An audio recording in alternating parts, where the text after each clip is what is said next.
Un triangle, on l'appelle le triangle du Cap des Bermudes, n'est-ce pas? Le temple, parce que Lucifer a 3 temples dans le monde entier. Le premier temple, n'est-ce pas, ce qu'on appelle la maison blanche de Lucifer, qui se trouve au fond de l'eau, au croisement de l'océan Atlantique et Indien. Il y a encore une autre ouverture. Le diable, on l'appelait Monsieur Félix. Monsieur Félix. Oui, en fait, quand je parle comme ça, tous ceux-là qui étaient dans l'occultisme, dans la magie, dans le mystère de l'air, savent de quoi je parle. Monsieur Félix. C'est comme ça qu'on fait de torture. Et quand on m'avait jeté ce trou, c'est un trou qui n'existe pas dans le monde des ténèbres. C'est dans le monde physique, à Iglo. Et vous avez subi une punition. On m'avait conduit en Inde et m'avait fait sortir de la salle pour me retrouver devant une pierre tombale où il y avait une sorte de dalle. Et quand cette dalle était poussée, cette dalle était poussée, il y avait déjà un trou. Et on m'avait jeté ça, on appelle ça le lieu de torture. Et quand on m'avait jeté ce trou, c'est un trou qui n'existe pas dans le monde des ténèbres. C'est dans le monde physique, en Inde. Oui, à côté du temple de Daïl. Parce que Lucifer, dans le monde entier... Mais le temple là est invisible. Non, visible. Le temple de Daïl. Le Daïl, il faut être sataniste, c'est visible. Le temple, parce que Lucifer a 3 temples dans le monde entier. Le premier temple, n'est-ce pas, ce qu'on appelle la maison blanche de Lucifer, qui se trouve au fond de l'eau. Et donc l'entrée, c'est premièrement, quand vous êtes au niveau de l'océan Pacifique. Il y a un triangle, on appelle le triangle du Cap des Bermudes, n'est-ce pas? Il y a ça. On peut passer par là.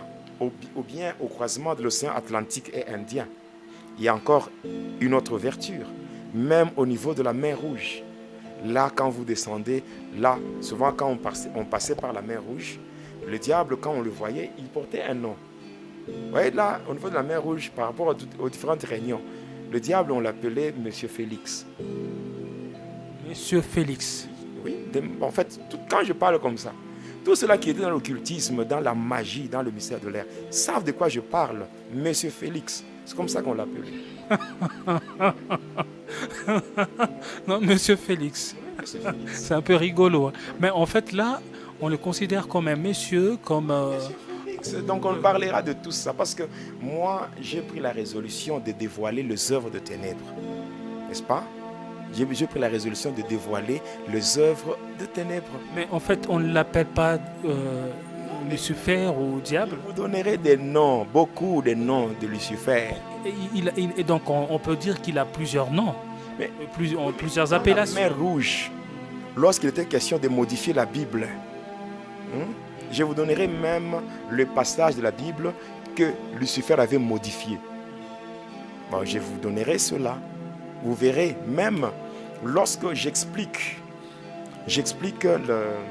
comment dirais-je, j'explique les 10 commandements de Lucifer. Vous voyez, quand j'explique les 10 commandements de Lucifer, je vous donne même des versets à l'appui. Pourquoi je vous donne ces versets-là? C'est parce que je sais ce que le diable fait. La manière dont le diable cherche à manipuler les humains. Voilà, je parlerai aussi de la manière dont le diable a modifié certains versets de la Bible. Voilà. Alors, quand j'ai parlé du premier temple, le temple d'Aïl, qui est dirigé par le premier ministre de Lucifer. Deuxièmement, il y a le deuxième temple, donc le deuxième temple, c'est celui qui est dans l'eau, avec les ouvertures que j'ai citées. Océan Pacifique, croisement des océans Indien et Atlantique. Il y a aussi la mer Rouge. Là, ça converge toujours à ce temple-là qu'on appelle la maison blanche de Lucifer au niveau du monde de Napoléon. Voilà. Et qui a comme capitale le monde Armstrong. Alors, en dehors de cela, il y a le troisième temple qui est au niveau de la Grande-Bretagne, dans le sous-sol. Oui, c'est ce temple-là qui est dirigé par le gouverneur de Satan. Le gouverneur de Satan, c'est celui qui coordonne les activités au sein de toutes les églises de Satan ainsi que les sectes pernicieuses. Permettez-moi de le dire, il y a au monde ici, il y a au moins 69 églises et sectes pernicieuses qui appartiennent à Satan. Si Dieu nous donne l'occasion, je vous parlerai de signes par lesquels on peut identifier une église de Satan. Donc il y a des signes, il y a beaucoup de signes. Mais en fait, jadis, c'était un peu dans la clandestinité, mais de nos jours, on sent que même il y a des églises appelées églises des Satan aux États-Unis et ainsi que dans certains pays du monde où ouvertement ils se déclarent satanistes. Oui, c'est clair, the Satanic Church. Oui, il y en a. Alors, il y a cela. Il y a le troisième temple qui est du côté de la Grande-Bretagne, qui est dirigé par le gouverneur de Satan. D'ailleurs, à l'époque, quand nous étions dans le satanisme, c'est lui qui était gouverneur de Satan dans ce temple-là, de la Grande-Bretagne. C'était un Africain. Oui, un Africain qui s'est déjà converti. Bon, même si aujourd'hui, il y a beaucoup de choses que les gens disent sur cet homme, là, moi, en fait, ce n'est pas mon problème. Mais moi, ce que je reconnais, que cet homme, réellement, il était le gouverneur dans le temple de Satan qui est en Grande-Bretagne. C'est un Camerounais. Un gouverneur humain. Oui, c'est un Camerounais. Pas un démon. C'est un Camerounais, le docteur Martin Tsalaï Somba. Oui. Bon, moi, je connais cet homme-là. Oui, il est au Cameroun, hein, pour le moment, avec son ministère Va et Raconte. Voilà.